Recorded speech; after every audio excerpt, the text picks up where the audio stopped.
So ఈ గదంతా కూడా ఇప్పుడు క్లీన్ చేయాలి. క్లీన్ చేయాలి అంటే శారీస్ సర్దటం, డైలీ శారీస్ సర్దటం, రూము ఊడ్చుకురావటం అయితే నాకు పని అయిన తర్వాత పెట్టుకుంటాను. ఎందుకంటే మా వారంలాగే గజిపిచ్చికి నేను సెట్ చేస్తాను అన్నారు. ఏం సెట్ చేశారు మళ్ళీ నేను చూసుకునేటప్పుడు అంతా అలాగా అర్థం కాకుండా అయిపోతుంది. సో అందుకోసం అనేసి వాటి సెట్ చేసుకొని రూమ్ అయితే క్లీన్ చేయాలి. బట్ కానీ కొంతమంది సబ్స్క్రైబర్స్ అయితే నాకు బ్లాక్ బీడ్ కలెక్షన్ గురించి అడుగుతున్నారు.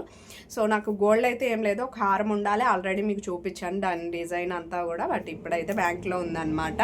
సో నేను డైలీ వేసుకునే అన్నీ కూడా నేను నార్మల్గా జేఎన్టీయూలో తీసుకునే, కొన్ని నాకు నచ్చి బయట తీసుకున్నాయి. ఇది మాత్రం నాకు పల్లవి అయితే గిఫ్ట్ చేసింది. మొన్నటిదాకా ఉండేది గోల్డ్ డాక్ అనేసి అడిగారు కొంతమంది. అప్పుడైతే నేను చూపిద్దాం అనుకున్నాను, బట్ చూపించలేదు అనమాట. గోల్డ్ కాదండి, అది కూడా జేఎన్టీయూలో తీసుకుందే.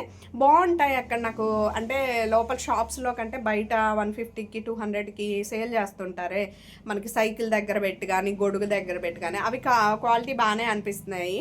సో ఇది నాకైతే పల్లవి గిఫ్ట్ చేసింది అనమాట. నాకు బ్లాక్ బీడ్స్ పిచ్ ఎక్కువ అండి నిజం చెప్పాలంటే. ఉంటే చక్కగా ఇలా వేసుకుంటూ ఉంటాను. సో లక్ష్మీదేవి అమ్మవార్లు ఉంటారు పైన, ఫ్లవర్స్ అండ్ చూస్తున్నారు కదా మనకి స్టోన్స్ అయితే వచ్చాయి, వైట్ అండ్ తర్వాత పింక్ అండ్ వైట్ అండ్ తర్వాత వచ్చేసి ఇక్కడ గ్రీన్, ఇలా అయితే 6 ఇలా వచ్చాయన్నమాట. ఇవి చైన్ ఏనండి. సో 2 ఉంటాయి ఇలా.